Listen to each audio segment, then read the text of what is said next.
Engine लगाया जाता है क्रायोनिक, जो इंजन इतना स्पीड दे सके, लेकिन इंजन के बाद भी उस ससुरा का टेम्परेचर हो जाता है रगड़ के कारण 3000 डिग्री सेल्सियस। कल्पना चावला के साथ मामला हो गया गड़बड़। कल्पना चावला का जब रॉकेट ऊपर गया था तो रॉकेट जैसे लॉन्च किया था ना, तो उसी वक्त उसमें एक स्क्रैच आ गया। कैसे भी तो पृथ्वी के जाने वाले चीज को तो पार कर गया, लेकिन जब री एंट्री किया ना, तो री एंट्री के समय वो झेल नहीं पाया। अगर आपको पृथ्वी को छोड़कर जाना है, आप चाहते हैं कि पृथ्वी को छोड़कर चले जाए, तो पृथ्वी कहती कि बेशक आप हमें छोड़कर चले जाइए, लेकिन याद रखिएगा कि आपका स्पीड 1 सेकंड में 11.5 किलोमीटर। आप चलिए, हम आप पे मेहरबानी कर देते 11 लिखते हैं, यानी आपकी स्पीड कितनी होनी चाहिए? 1 सेकंड में 11 किलोमीटर। यानी ऐसे फेंक रहे हैं ना, 1 सेकंड में कितना चला जाना चाहिए? 11 किलोमीटर। तभी आप जा सकते हैं इसको छोड़ के, अदरवाइज में आप नहीं जा सकते। समझ में आ रहा है कि नहीं आ रहा है? सोचिए कितना खतरनाक है पृथ्वी को छोड़कर जाना।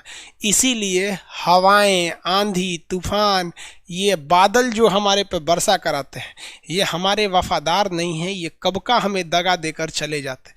ये पृथ्वी का गुरुत्वाकर्षण है जो मजबूर करके रखा है इन हवाओं को, इन आंधियों को, इन बरसात, ये बादल, ये आसमान, सबको, कि तुम्हें मजबूरी में हमारा साथ देना है। इसलिए याद रखिएगा कि दुनिया में अगर डर खत्म तो रिश्ता खत्म, भय बिना प्रीत कहाँ।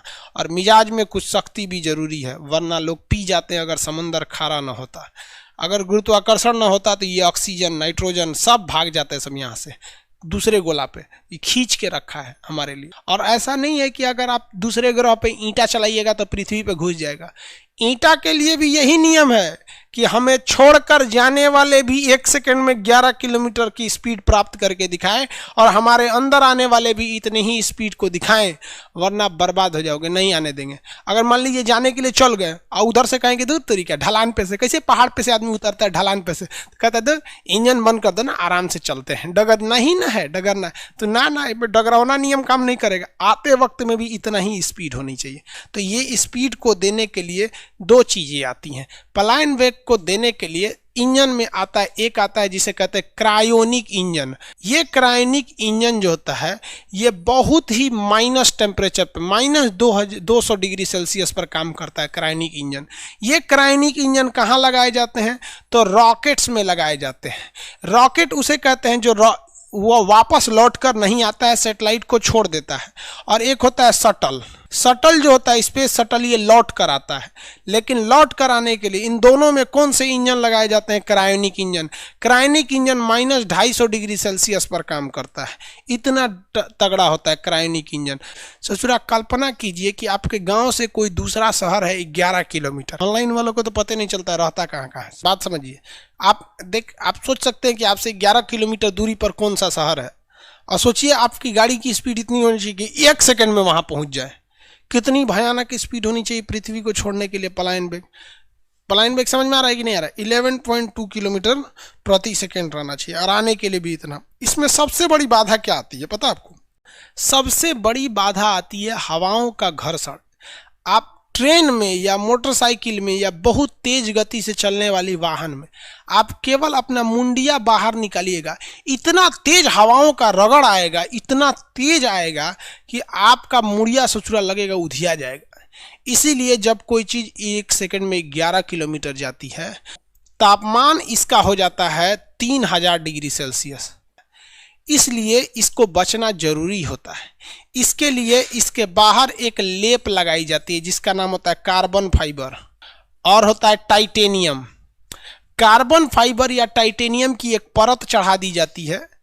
इंजन लगाया जाता है क्रायोनिक, जो इंजन इतना स्पीड दे सके, लेकिन इंजन के बाद भी उस ससुरा का टेम्परेचर हो जाता है रगड़ के कारण 3000 डिग्री सेल्सियस।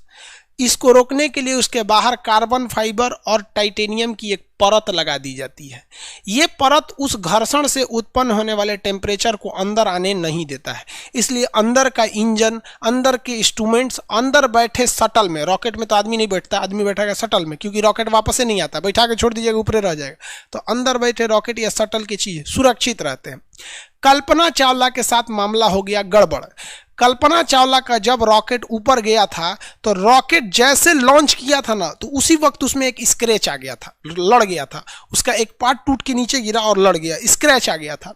तो जो कल्पना चावला का जो शटल था, स्पेस शटल अपोलो मिशन, उसका जो बाहर का कार्बन फाइबर या टाइटेनियम था वो हल्का स्क्रैच आ गया। तो स्क्रैच आने से उसमें दरार पड़ गया, वो कैसे भी तो पृथ्वी के जाने वाले चीज को तो पार कर गया। लेकिन जब री एंट्री किया ना, तो री एंट्री के समय वो झेल नहीं पाया। मान लीजिए कहीं कहीं कट गया तो झेल ले, 2 दिन बाद थोड़े ना झेला पाता।